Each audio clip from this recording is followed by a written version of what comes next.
Hi, it's Dorothy Guining with Scrapbooking Quebec. Today I'm here for the Scrapbook Nerd online shop, and I'm going to be creating a 12 by 12 layout featuring Vicki Boutin's Where to Next collection.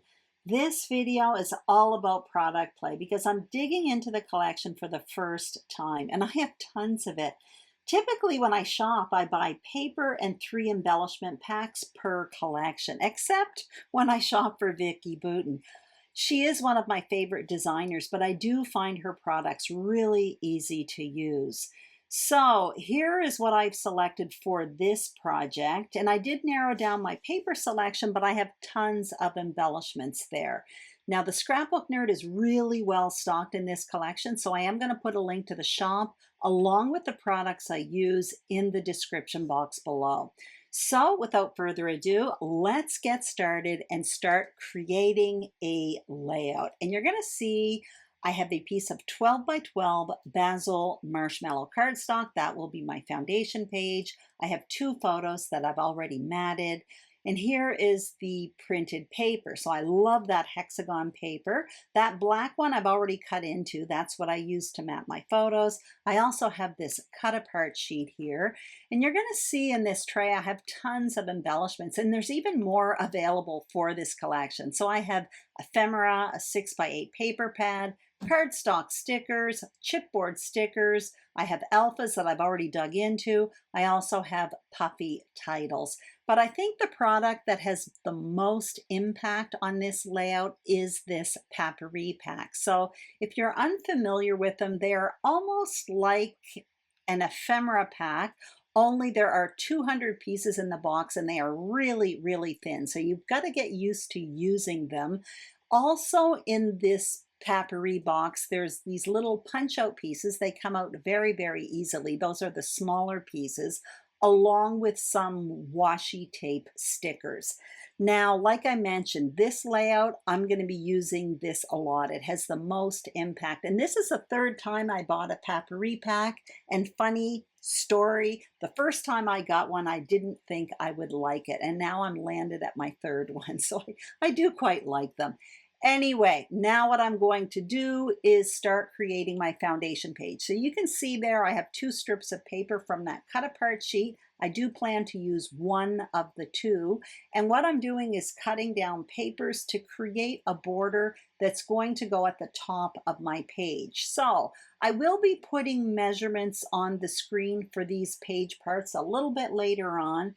Please keep in mind that I put measurements for visible paper only, and you're going to see when I adhere them to the page, I will be doing some overlapping, so I actually cut them wider than the measurements that are listed. So right now I'm just playing around trying to decide what I want my border to look like. Now I do want these papers to be at different widths, each one of these strips, and I'm trying to decide which cut apart sheet to use. So I'm bringing in this other one here that has like a notebook punched out look to it, but I do end up going with this teal colored one, and which also later on influences my embellishing, that teal colored strip.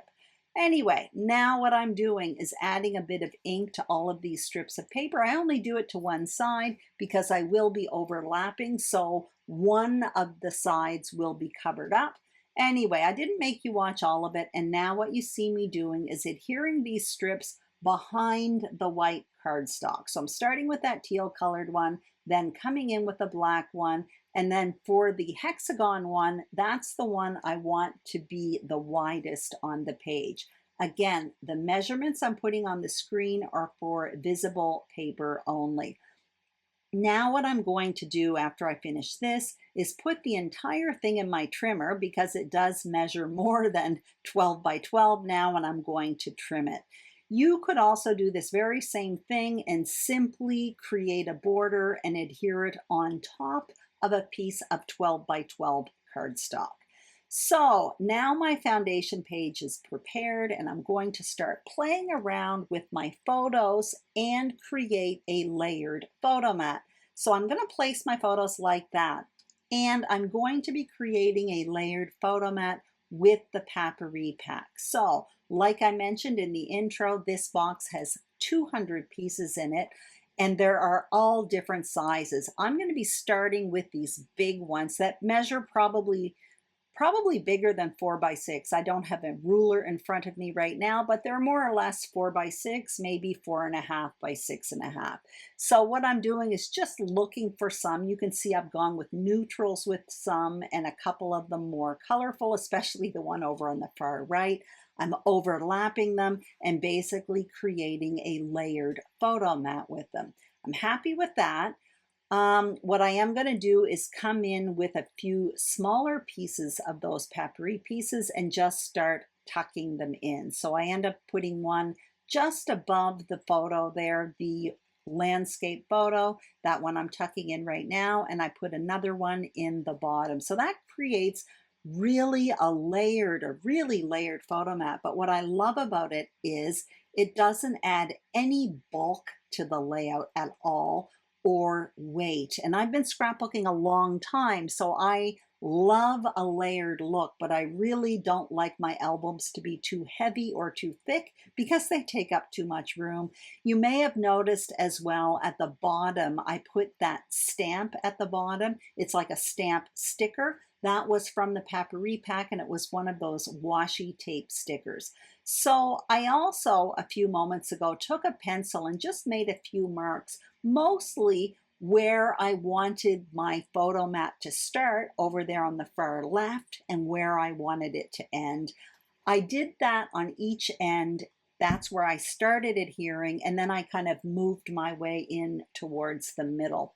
So now I'm just adhering those smaller pieces down. I am going to leave the photo separate for a while because I'm going to want to play around with other embellishing, and I'm going to just want to play around a bit with the placement of the photos.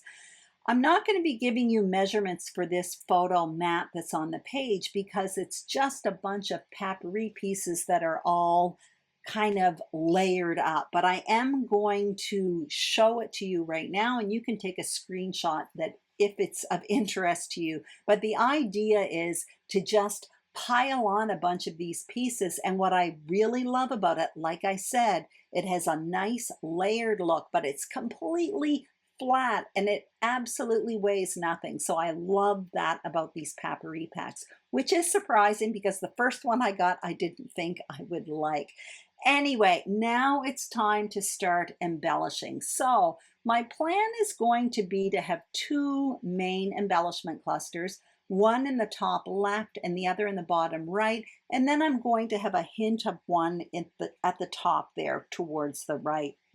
So I'm getting out my embellishing here now. So I did kind of pre-select a bit of the ephemera pieces. That's what I'm showing you right now. But what I didn't prepare was removing all the packaging from all of these embellishments. So what I did was I stopped my camera, I took away all the plastic, I piled it up all around me, and now I'm going to start embellishing. So like I mentioned, I'm going to start in the top left and then move to the bottom right corner. So the pink piece that I'm tucking in the top left now, that is a Paperie piece, so very thin. The other pink piece in the bottom right, that is an ephemera piece, so that is thicker. Now I'm moving back up to that top left corner. I tuck in another flower, and then I'm going to come in with this globe here. So I mentioned earlier in the video that that teal border of that teal piece of paper in the border at the top influences my embellishing. Well, this is where it's starting. I did tuck that globe up in the top left because these are travel photos, number one, but I did like that teal color there. That made me look for something teal to put in the bottom right. So I found that floral piece, and that's from the chipboard collection.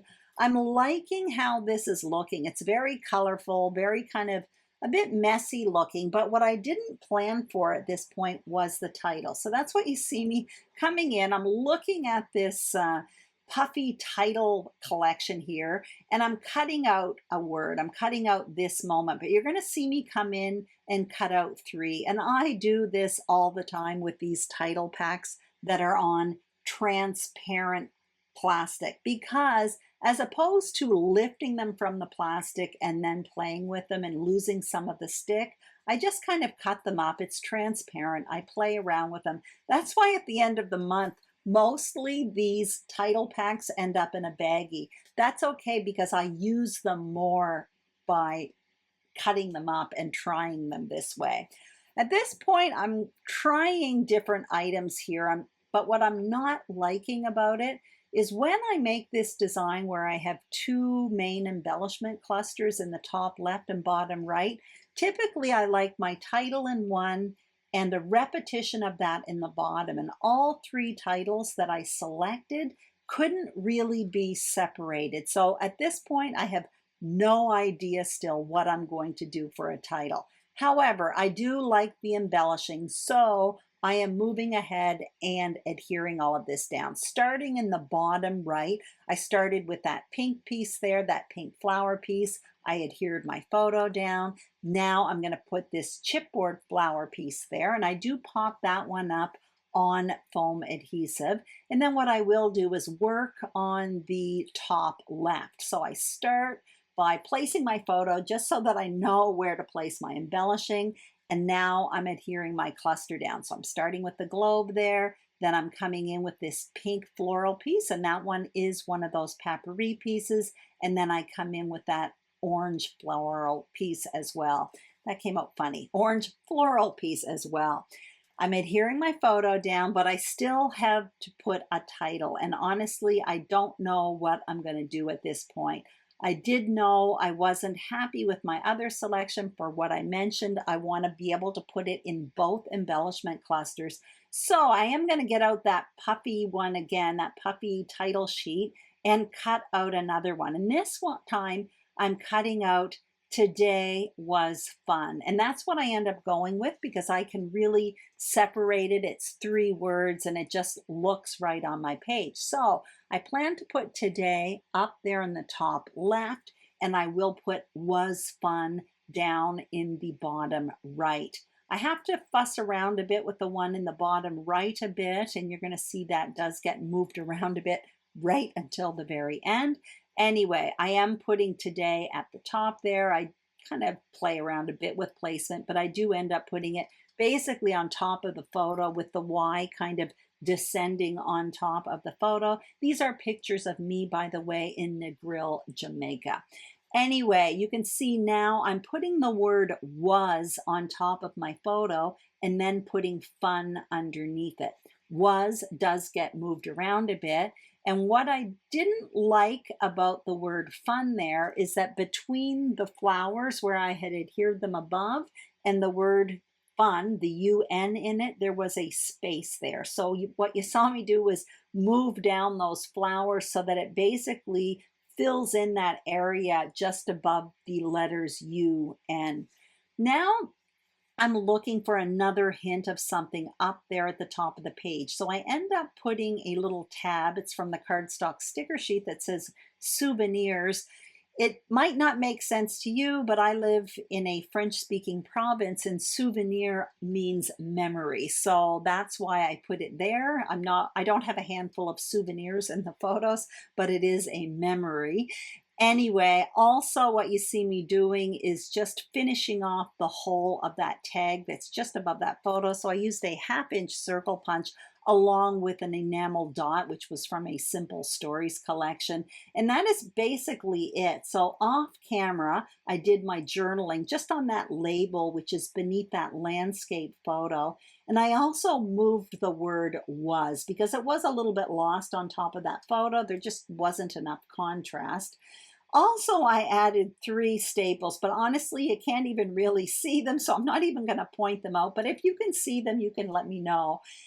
I hope you enjoyed this video. It came together very, very quickly, this layout. I would greatly appreciate a thumbs up if you enjoyed it. And also, if you haven't subscribed to the Scrapbook Nerd YouTube channel, we would be thrilled if you did. The same thing for my channel, Scrapbooking Quebec. Make sure you check out the Scrapbook Nerd online shop for this fun collection and more. Take care, and I will see you soon on YouTube. Bye-bye.